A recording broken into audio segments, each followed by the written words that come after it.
Guys, welcome back to physics लड़की। तो आज की इस वीडियो में हम देख रहे हैं एग्जाम्पल नंबर 3.2। क्वेश्चन है, इसमें हमारे पास 5 क्वेश्चंस हैं। फर्स्ट क्वेश्चन है A, in example 3.1 the electron drift speed is estimated to be only a few millimetre per second for currents in the range of a few amperes. How then is current established almost the instant a circuit is closed. Question में क्या बोल रहे हैं, इससे पहले वाले question यानी 3.1 example में हमने ये देखा था कि जो ड्रिफ्ट वेलोसिटी है हमारी, वो ड्रिफ्ट वेलोसिटी कितनी आ रही थी, approximately 1.1 into 10 to the power -3 metre per second.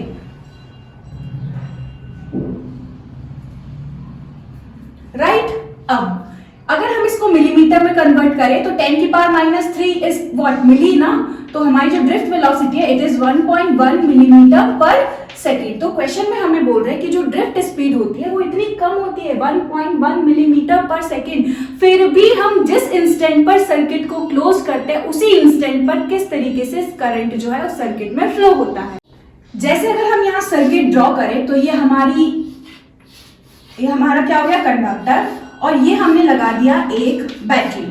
अब जैसे ही हम इसका जो की है वो क्लोज करते हैं, जैसे ही की क्लोज करेंगे एकदम उसी इंस्टेंट पर क्या होने लगेगा, इसमें करंट फ्लो होने लगेगा। क्यों? क्योंकि यहाँ पर positive terminal of the battery से क्या डेवलप हो जाती है, इलेक्ट्रिक फील्ड। जैसे ही हमने क्या किया, की को क्लोज किया, वैसे ही इलेक्ट्रिक फील्ड सेटअप होगी from positive terminal of the battery towards negative terminal of the battery. तो ये जो इलेक्ट्रॉन है ये किस तरफ ड्रिफ्ट होने लगे, इस बैटरी के पॉजिटिव टर्मिनल की तरफ ड्रिफ्ट होने लगे due to this electric field. इस इलेक्ट्रिक फील्ड की वजह से ये जो हमारे इलेक्ट्रॉन्स है ये कहाँ ड्रिफ्ट होने लगे, towards the positive side of the battery. जो करंट है वो वेट नहीं करेगा कि ये इस एंड से इलेक्ट्रॉन निकलकर कहाँ आ जाए, इस एंड पे, तब वो करंट इंड्यूस होगा। नहीं, जिस इंस्टेंट पर हम की को क्लोज करते हैं उसी इंस्टेंट पर इलेक्ट्रिक फील्ड सेटअप होती है और इसी इलेक्ट्रिक फील्ड की वजह से सारे इलेक्ट्रॉन्स उसी मोमेंट पर ड्रिफ्ट महसूस करते हैं। भले ही जो ड्रिफ्ट स्पीड है वो कितनी है, 1.1। इसका मतलब ये नहीं कि ये वाला इलेक्ट्रॉन की स्पीड 1.1 है, ये यहां से चल के इस एंड तक पहुंचेगा तभी वो करंट बनाएगा। इसका एनसीईआरटी एक्सप्लेनेशन देखते हैं। Electric field is established throughout the circuit almost instantly, causing at every point a local electron drift. Establishment of a current does not have to wait for electrons from one end of the conductor traveling to the other end. However, it does take a little while for the current to reach its steady value. क्या कहने की कोशिश कर रहे हैं, जिस instant पर हमने की को क्लोज किया उसी इंस्टेंट पर इलेक्ट्रिक फील्ड सेटअप होगी और इस इलेक्ट्रिक फील्ड की वजह से ये सारे इलेक्ट्रॉन्स क्या महसूस करेंगे, ड्रिफ्ट। और जो करंट है, जो यहाँ करंट एस्टैब्लिश हो रहा है, वो इस पे वेट नहीं करता कि इस एंड से इलेक्ट्रॉन निकल के कहाँ है, इस एंड में। यार कंडक्टर है, कंडक्टर के अंदर कितने इलेक्ट्रॉन्स होते हैं, अप्रोक्सीमेटली 10 की पावर 29 इलेक्ट्रॉन्स पर मीटर क्यूब। एक वॉल्यूम में, एक यूनिट वॉल्यूम में कितने इलेक्ट्रॉन्स होते हैं, अप्रोक्सीमेटली 10 की पावर 29। तो इतने सारे जब इलेक्ट्रॉन्स हैं तो वो सारे इलेक्ट्रॉन्स एक साथ ड्रिफ्ट महसूस करेंगे, उसकी वजह से करंट बनता है। राइट, और एक और चीज इस एक्सप्लेनेशन में कही है वो ये कि जो इलेक्ट्रॉन है ना वो अपनी एक स्टेडी वैल्यू मतलब कांस्टेंट वैल्यू। फॉर एग्जांपल हमें यहाँ पर जो करंट है वो कितना बन रहा होगा, 5 एम्पियर। तो ये 5 एम्पियर क्या हो गया, इसका कांस्टेंट वैल्यू। तो जरूरी नहीं है, हाँ, यहाँ पर जो करंट है वो अपनी स्टेडी वैल्यू यानी कांस्टेंट वैल्यू 5 एम्पियर रीच होने में, पहले तो 0 था करंट, तो धीरे धीरे ही करंट इंक्रीज होता है, ये बोल रहे हैं यहाँ पर। अब देखते हैं next question. The electron drift arises due to the force experienced by electrons in the electric field inside the conductor.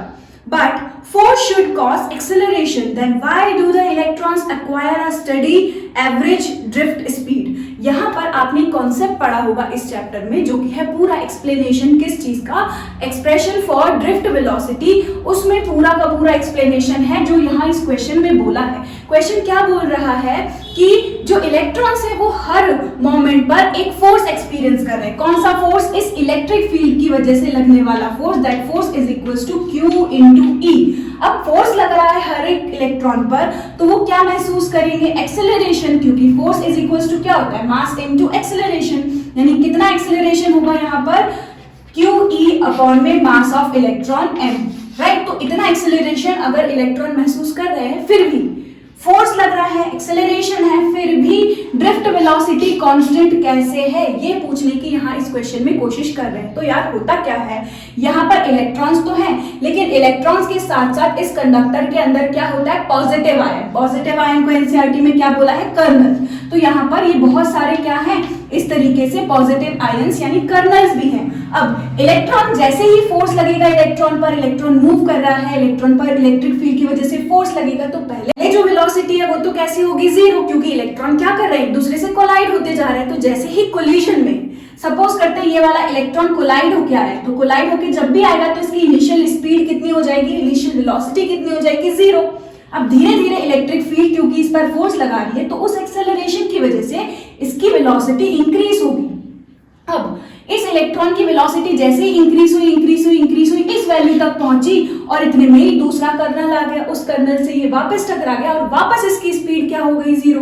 मतलब हर बार इलेक्ट्रॉन के साथ क्या हो रहा है, पहले स्पीड जीरो, फिर धीरे धीरे बढ़ी और फिर इलेक्ट्रॉन कोलाइड हो गया, वापस जीरो, फिर धीरे धीरे बढ़ी, फिर वापस जीरो। मतलब हो क्या रहा है, हर बार इलेक्ट्रॉन कोलाइड हो रहा है, कोलिजन में वापस से उसको शुरू से स्टार्ट करना पड़ रहा है। यही रीजन है कि यहाँ पर हम निकालते हैं उसकी पूरी जर्नी में जो स्पीड रही होगी वो एवरेज स्पीड यहाँ पर निकालते हैं, और उसी एवरेज स्पीड को, एवरेज वेलोसिटी को हम बोल रहे हैं ड्रिफ्ट वेलोसिटी। ठीक है, एनसीईआरटी में एक्सप्लेनेशन दिया है, each free electron does accelerate increasing its drift speed until it collides with a positive ion of the metal. It loses its drift speed after collision but starts to accelerate and increases drift speed again only to suffer a collision again and so on. On the average, therefore, electron acquire only a drift speed. Same to same वही explanation दिया हुआ है कि जो electron है वो क्या करेगा, पहले उसकी ड्रिफ्ट स्पीड कैसी थी, जीरो, इलेक्ट्रिक फील्ड की वजह से एक्सेलरेशन आएगा, एक्सेलरेशन की वजह से स्पीड इंक्रीज होगी, स्पीड इंक्रीज होके वापस कर्नल से पॉजिटिव आयन से कोलाइड होगा, वापस स्पीड जीरो, वापस सेम प्रोसेस रिपीट होगी। इसीलिए हम उसकी क्या निकालते हैं, एवरेज स्पीड, और उसी एवरेज स्पीड को हम बोल रहे हैं ड्रिफ्ट वेलोसिटी, जो कि कितनी होती है, 1.1 millimetre per second for copper. Next question है, if the electron drift speed is so small and the electron's charge is small, how can we still obtain large amount of current in a conductor? हम अगर जो electron की drift velocity है वो कैसी है, बहुत ही स्मॉल है, यानी 1.1 मिलीमीटर पर सेकेंड, और जो इलेक्ट्रॉन का चार्ज होता है यानी ई की वैल्यू वो कितनी होती है, 1.6 इंटू 10 की पावर -19। तो ये भी हमारा स्मॉल है, ये भी स्मॉल है, फिर भी हमें लार्ज वैल्यू करंट की कैसे मिलती है। तो करंट का एक्सप्रेशन क्या था, करंट का एक्सप्रेशन है AVNE, अवनी, right. A stands for area, V stands for drift velocity, N stands for number density और electron density and E is charge। अब देखो ये दोनों वैल्यू हमारी तो बहुत कम है, दिख रहा है, ये मिलीमीटर पर सेकेंड है एंड ये कितना है, 10 की पावर -19 कूलम, राइट। दोनों ही वैल्यू हमारी कैसी है, बहुत ज्यादा छोटी, लेकिन यहाँ पर N की वैल्यू जो है इलेक्ट्रॉन डेंसिटी वो कितनी होती है, अप्रॉक्सीमेटली 10 की पावर 29 इलेक्ट्रॉन्स पर मीटर क्यूब। एक मीटर क्यूब में कितने इलेक्ट्रॉन होते हैं, 10 की पावर 29। यही तो हमारी क्या होती है, number density, electron density, N की वैल्यू। तो यार ये वैल्यू हमारी कैसी है, लार्ज। N की वैल्यू इनके कंपैरिजन में कैसी होती है, लार्ज, इसीलिए हमें करंट की वैल्यू भी कैसी मिलेगी, लार्ज। अब देखते हैं एनसीईआरटी ने क्या एक्सप्लेनेशन दिया है। Simple, because the electron number density is enormous, क्योंकि n की वैल्यू कैसी है, बहुत ज्यादा बड़ी, अप्रॉक्सीमेटली 10 की पावर 29 पर मीटर क्यूब। नेक्स्ट क्वेश्चन है, when electrons drift in a metal from lower to higher potential, does it mean that all the free electrons of metal are moving in the same direction? No, electrons क्या करते रहते हैं, random motion करते रहते हैं, कोई electron इधर, कोई इलेक्ट्रॉन इधर, कोई इलेक्ट्रॉन इधर, कोई इलेक्ट्रॉन इधर, ये हमेशा zigzag मैनर में इस तरफ उस तरफ मूव करते रहते हैं रैंडमली। जैसे ही इलेक्ट्रिक फील्ड लगेगी तो ये इलेक्ट्रॉन इधर जा रहा था तो इस पर इस तरफ ड्रिफ्ट महसूस होगा, तो ये इलेक्ट्रॉन ऐसे चले जाने लगेगा, राइट। ये इलेक्ट्रॉन इधर जा रहा है तो ये हल्का सा ऊपर हो जाएगा। तो जरूरी नहीं है सारे की सारे एक ही डायरेक्शन में मूव हो, क्यों, क्योंकि वो इनिशियली रैंडमली मूव कर रहे थे। एनसीईआरटी में देखते हैं क्या एक्सप्लेनेशन है। By no means the drift velocity is superposed over the large random velocities of electron। यहाँ क्या बोल रहे हैं कि जो हम ड्रिफ्ट वेलोसिटी कैलकुलेट कर रहे होते हैं वो क्या है, ये सुपरपोज सुपरपोज करके हम नेट वैल्यू निकाल रहे हैं वेलोसिटी का, और जब नेट वैल्यू निकाल रहे हैं तो जरूरी नहीं है कि सारे इलेक्ट्रॉन सेम ही डायरेक्शन में मूव हो रहे हों, राइट। ये हमने नेट वेलोसिटी, ये हमने सुपरपोज करके वेलोसिटी निकाली हुई है, नेट वेलोसिटी। इसका मतलब ये नहीं है बिल्कुल भी कि सारे इलेक्ट्रॉन सेम डायरेक्शन में मूव कर रहे हैं, हाँ, लेकिन उनका मैग्नीट्यूड कैसा है वेलोसिटी का, सेम 1.1 मिलीमीटर पर सेकेंड, लेकिन डायरेक्शन सेम सबका बिल्कुल नहीं है। E are the path of electrons straight lines between successive collisions with the positive ions of the matter in the absence of electric field and in the presence of electric field। अब हमें यहाँ क्या बताना है, first है in the absence of electric field. अगर electric field यहाँ पर हमने नहीं लगाई तो कंडक्टर के अंदर क्या हो रहा है, इलेक्ट्रॉन्स जो है वो रैंडमली मूव कर रहे हैं, ये इलेक्ट्रॉन इधर, ये इलेक्ट्रॉन इधर, ये इधर, ये इधर, हर कहीं ये इलेक्ट्रॉन मूव कर रहा होता है, राइट। अब हमें बताना है इसका पाथ कैसा होता है, तो ऑब्वियसली ये इलेक्ट्रॉन इधर इधर इधर मूव कर रहा है। जब भी हम इलेक्ट्रिक फील्ड सेटअप नहीं करते हैं तो ये इलेक्ट्रॉन्स कैसे मूव कर रहे होते हैं, स्ट्रेट लाइन, राइट। लेकिन अब पता है क्या होगा, अब अगर हम in the presence of electric field की बात कर रहे हैं, मतलब अब अगर हम इसको इलेक्ट्रिक फील्ड दे दें, अब हम इन्हीं इलेक्ट्रॉन को क्या करें, इलेक्ट्रिक फील्ड दे देते हैं, तो देखो होगा क्या, ये पहले रैंडमली ऐसे ऐसे मूव कर रहे थे, अब हमने बैटरी लगा दी, तो बैटरी को जैसे ही हम लगाएंगे तो एक इलेक्ट्रिक फील्ड सेटअप हो जाएगी इस डायरेक्शन में। इलेक्ट्रिक फील्ड सेटअप होती है from positive terminal of the battery towards negative terminal of the battery. तो अब होगा क्या, इलेक्ट्रॉन ड्रिफ्ट महसूस करेगा, तो ये इलेक्ट्रॉन इसके ऑपोजिट डायरेक्शन में मूव करेगा, ये इलेक्ट्रॉन यहाँ जा रहा था, राइट। तो अब ये भी, इस पर भी इलेक्ट्रिक फील्ड लग रही है, तो ये इस तरफ ना जाके थोड़ा इस तरफ आएगा।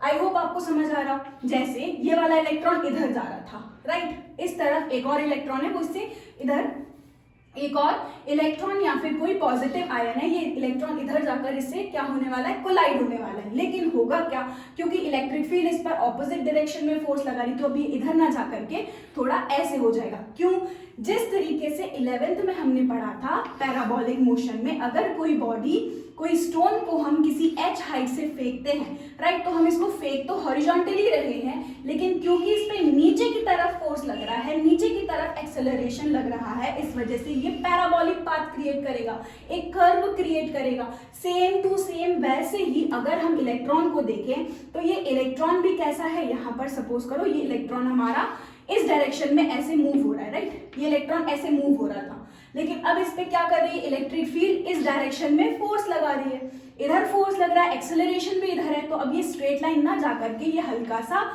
इस तरफ मूव होने लगेगा, यानी ऐसा पैराबोलिक कर्व क्रिएट होगा। तो पहले जब हमने इलेक्ट्रिक फील्ड सेटअप नहीं की थी तब इलेक्ट्रॉन मूव कर रहे थे स्ट्रेट लाइन में, लेकिन जब इलेक्ट्रिक फील्ड सेटअप हो जाती है तब ये इलेक्ट्रॉन मूव करते हैं कर्व पाथ में, तब उनका पाथ कैसा होता है, कर्व हो जाता है। क्यों, क्योंकि अब इलेक्ट्रिक फील्ड लग रही है, इलेक्ट्रिक फील्ड लग रही है तो क्या लग रहा होगा, फोर्स, उस फोर्स की वजह से इनका पाथ कैसा हो जाता है, कर्व्ड पाथ।